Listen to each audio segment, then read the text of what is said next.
नमस्कार, मेरा नाम माधुरी गुप्ता है। Associate professor in political science, government college Dausa. मैं बीए सेकेंड ईयर का फर्स्ट पेपर पढ़ा रही हूँ। उसमें हम अमेरिका का संविधान देख रहे हैं और उसमें हमने राष्ट्रपति की शक्तियों के बारे में पढ़ा था और हमने राष्ट्रपति की कार्यपालिका संबंधी शक्तियाँ, विधि निर्माण संबंधी शक्तियाँ देख ली थी और आज हम पढ़ेंगे वित्तीय शक्तियाँ। तो संविधान ने वित्तीय शक्ति है उसके संबंध में कांग्रेस को अधिक सत्ता संपन्न बनाया है, परंतु अगर हम व्यवहार में देखें तो उसके कारण राष्ट्रपति अधिक शक्तिशाली बन गया है। वार्षिक बजट है वो राष्ट्रपति के निर्देशन में तैयार किया जाता है और वही बजट को कांग्रेस के द्वारा पारित करवाता है। आगे है न्यायिक शक्ति।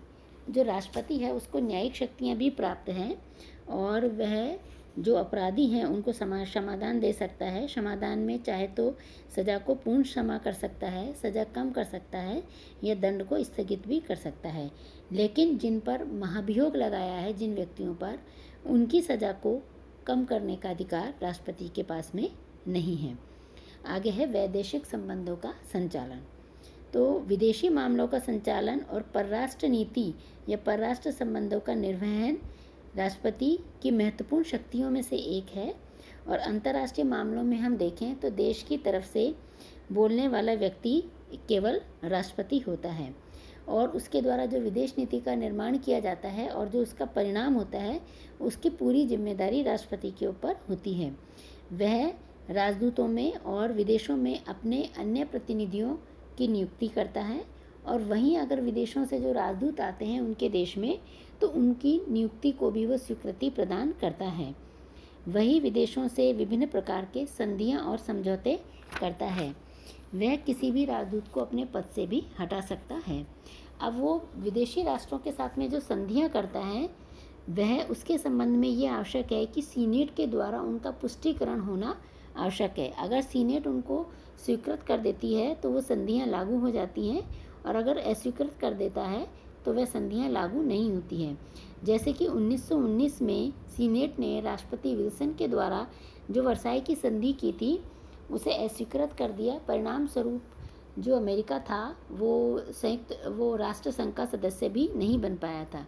इसी तरह से संधियों के अतिरिक्त राष्ट्रपति के द्वारा कभी कभी कार्यपालिका समझौते भी किए जाते हैं और जो समझौते होते हैं उनके लिए सीनेट की स्वीकृति की आवश्यकता नहीं होती है।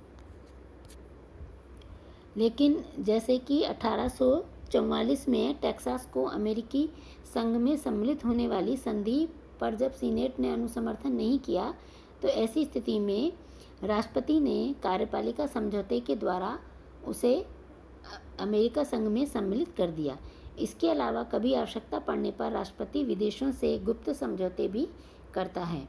तो कहने का अर्थ यह है कि अंतर्राष्ट्रीय विषयों पर या बाह्य संबंधों के क्षेत्र में राष्ट्रपति ही राष्ट्र का एकमात्र संचालक होता है और वह विदेशी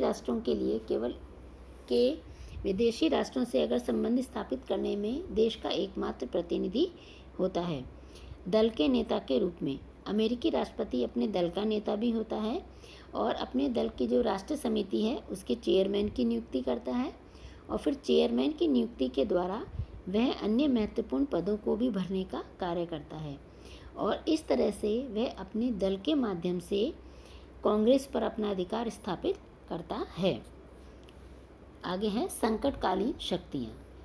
तो जो अमेरिका का संविधान है उसमें संकटकालीन अमेरिका के राष्ट्रपति की संकटकालीन शक्तियों का वर्णन नहीं था, लेकिन अमेरिका में बहुत सारे ऐसे संकट उत्पन्न हुए उसके कारण राष्ट्रपति ने समय के साथ उन शक्तियों को ग्रहण कर लिया जो कभी कांग्रेस के पास हुआ करती थी। यानी कांग्रेस के सहयोग से विभिन्न राष्ट्रपतियों ने अनेक शक्तियों को ग्रहण किया और राष्ट्रपति लिंकन के समय ही उस समय गृह युद्ध की शुरुआत हो गई थी।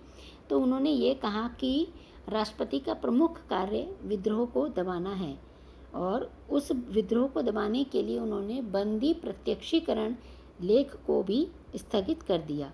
तो कहने का अर्थ यह है कि जो शक्तियां संविधान ने राष्ट्रपति को प्रदान नहीं की थी उन शक्तियों को जो देश में संकट आए उनके कारण राष्ट्रपति ने व्यवहार में ले लिया और कांग्रेस ने भी उन्हें उन सब कार्यों की अनुमति प्रदान की, क्योंकि उस समय उस विपत्ति से निपटना मुख्य कार्य होता है। तो इसी प्रकार जो विल्सन थे, रूजवेल्ट थे, ट्रूमैन थे, उन्होंने उस समय जो अंतर्राष्ट्रीय स्तर पर या अंदर गृह नीति में जो संकट उत्पन्न हुए, कांग्रेस को विश्वास में लेकर उन राष्ट्रपतियों ने अपनी शक्तियों का प्रयोग किया और उस समय उन्होंने कुछ तानाशाही का भी प्रयोग किया, लेकिन उनका मुख्य उद्देश्य था उस समय उस संकट से निपटना। तो इस तरह से संकट काल में राष्ट्रपति की शक्तियाँ बहुत अधिक बढ़ जाती हैं, लेकिन जब संकट काल समाप्त हो जाता है तो वे शक्तियाँ अपने आप कम हो जाती हैं। और 8वां एवं अंतिम है राष्ट्रीय नेता के रूप में राष्ट्रपति। तो राष्ट्रपति पूरे देश का नेता होता है। संपूर्ण देश का नेता होने के कारण उसके पीछे देश के बहुमत की शक्ति भी होती है। और विल्सन ने भी लिखा है कि समस्त राष्ट्र ने उसे राष्ट्रपति निर्वाचित किया है और उसे ध्यान रहता है कि अमेरिकी राष्ट्र का अन्य कोई राजनीतिक प्रवक्ता नहीं है, केवल उसका उद्घोष ही राष्ट्रीय होता है।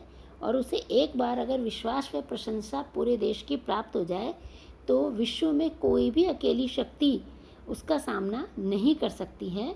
तो कहने का अर्थ यह है कि अमेरिका का जो राष्ट्रपति है वो बहुत शक्तिशाली है। उसके पास में कार्यपालिका शक्ति, विधि निर्माण की शक्ति, उसके पास में वित्तीय शक्ति, न्यायिक शक्ति, वैदेशिक संबंधों का संचालन, दल के नेता के रूप में राष्ट्रपति, संकटकालीन शक्तियाँ और राष्ट्रीय नेता के रूप में शक्तियाँ। तो यानी उसके पास बहुत सारी शक्तियाँ होती हैं और संकट काल में वह तानाशाह भी बन जाता है, लेकिन तानाशाह वो राष्ट्र हित में बनता है। तो आज ये लेक्चर यहीं समाप्त होता है। धन्यवाद।